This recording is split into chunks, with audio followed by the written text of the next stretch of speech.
Let's talk about how the US and EU just sidestepped a major economic showdown. President Trump and European Commission President Ursula von der Leyen announced a new trade agreement, narrowly avoiding a 30% tariff on European goods. That kind of tariff would have sent shockwaves through the global economy. The deal is being sold as a move towards stability, but stability looks very different depending on which side you're on. At its core, this agreement overhauls the tariffs each side places on the other's products. The US dodged the 30% tariff, but introduced new ones targeting European exporters. The Trump administration is calling this a huge win, claiming it finally fixes an unfair trade relationship. European leaders, meanwhile, are calling it a necessary compromise, which is political speak for "we got burned, but it could have been worse." This is classic Trump use tariffs as leverage, force a deal, and declare victory.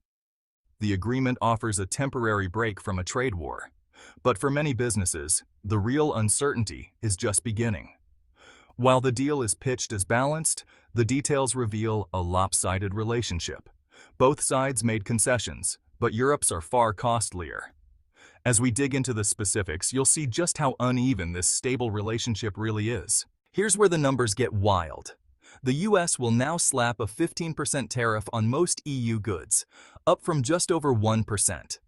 Meanwhile, the EU agreed to drop tariffs on American products to zero. That's not a trade agreement. That's a trade surrender. Economists are calling this arrangement bonkers. The EU economy could take a significant hit. The EU accepted this pain to avoid an even worse trade war.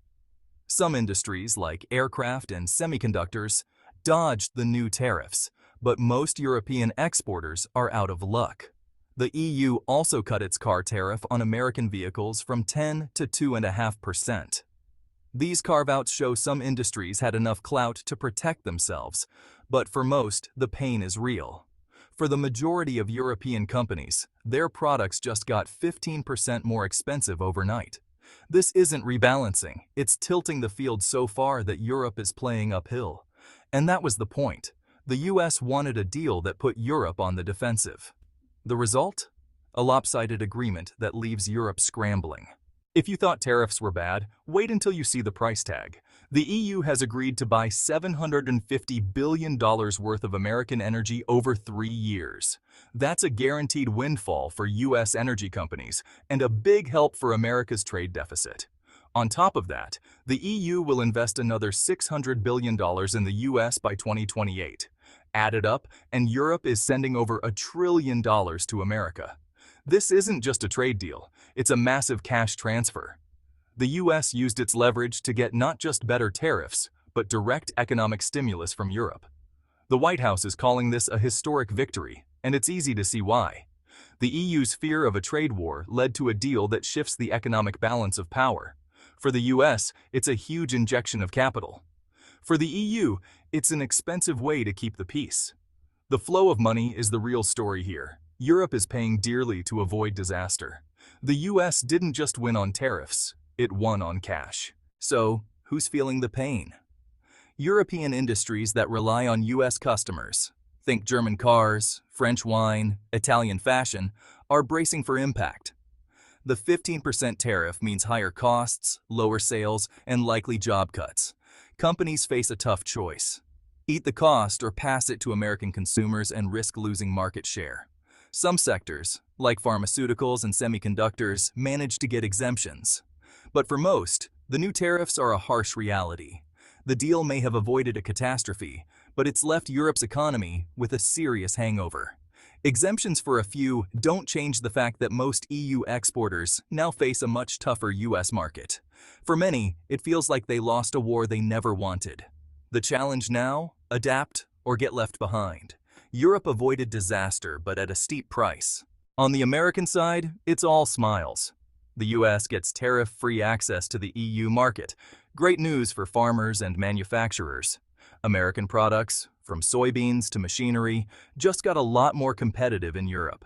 The $750 billion in energy sales and $600 billion in investments are a direct boost to US companies and workers. This is real money flowing into American communities, not just abstract economic gains. The White House sees this as proof that its aggressive tariff-driven strategy works. The administration plans to use this playbook with other countries. The message: the U.S. is rewriting the rules, and others should be ready. This deal is the ultimate America First moment, rewriting trade to favor U.S. interests.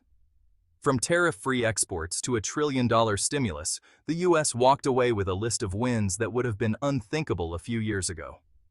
For supporters, it's not just a good deal, it's validation of their entire approach. The U.S. didn't just negotiate, it dominated. What does this mean for you? Expect some European products to get pricier. The 15% tariff means importers will pass some costs to consumers. Italian olive oil, Irish cheese, Belgian beer, prices could creep up. Not every item will skyrocket, but you'll notice it in your grocery bill. Some sectors, like pharmaceuticals, are spared, so your meds shouldn't change. European cars might not get much more expensive thanks to separate tariff cuts. The upside? The deal avoided a chaotic trade war, which would have been far worse for everyone.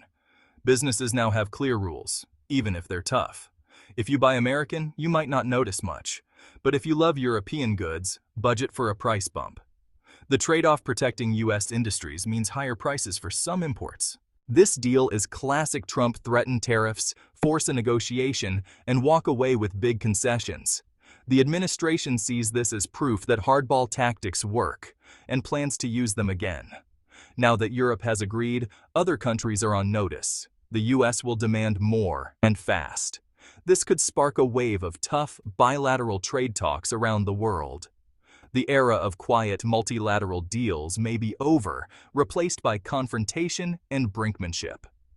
Some experts say this was less a strategic victory and more a lucky escape from a self-made crisis.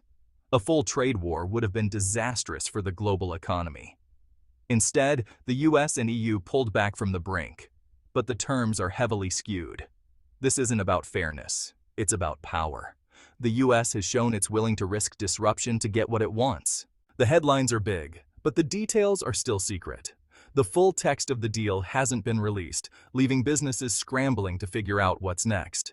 Companies are lobbying hard to get last-minute exemptions.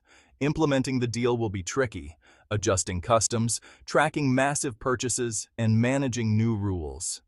How smoothly this goes will determine if the deal works or just creates new headaches. The big question: will this spark a new era of tough bilateral deals or just more chaos? The world is watching to see if this is a one-off or the start of a new confrontational era in trade. For now, we've avoided a crisis, but the real impact is just beginning.